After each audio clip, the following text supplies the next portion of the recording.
When you think of gender as a universe, that can go up and down or outwards and inwards, then you realize that there's people like me who exist in different places within that universe.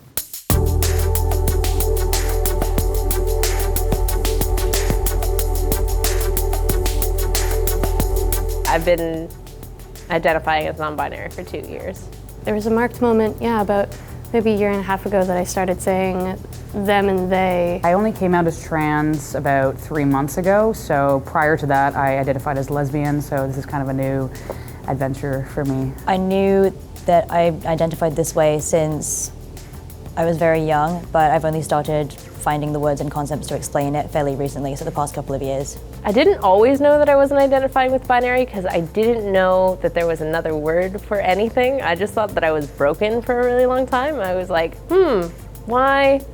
why does she not work and why does he also feel weird? I think there's a lot of information now on gender theory and different identities that are valid, and that was an outlet for me to express myself. I was actually in a web series called Carmilla, and the character that I had to play identified as genderqueer.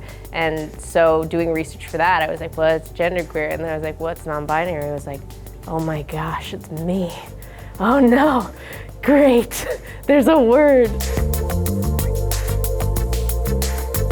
My formative years were spent watching media in which I never saw anyone that looked like me or that had my body. I never to hardly ever saw them empowered in the ways I wanted to be empowered. I don't see myself represented in media because I'm a queer person of color and I don't conform to the gender binary, and I hardly ever see people like me either in the news or in fiction.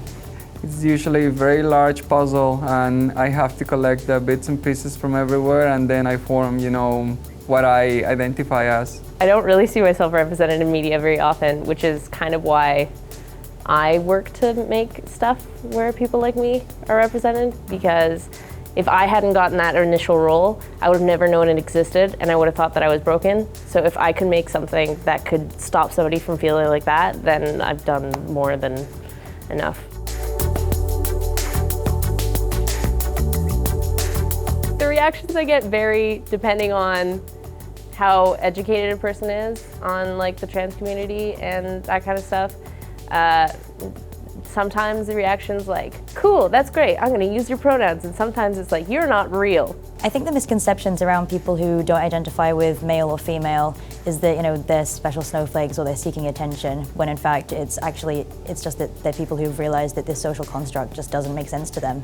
I think that some people think, that people like me are, just having some sort of life crisis, or that we have some sort of, mental health illness, that makes us be this way. And though some of us, struggle with mental health, that doesn't necessarily have anything to do with the way we identify. I want people to know that it is real gender and that I'm not just making stuff up. It's really a way that I genuinely feel about myself. And I also want people to know that even though it's part of the LGBTQ+ community, a lot of people in the community still aren't as accepting of it as you would think. So it's not an easy time all around. I think people need to understand that gender and sexuality is just this massive spectrum, and there is no right or wrong or pink or blue or this or that. It's everything.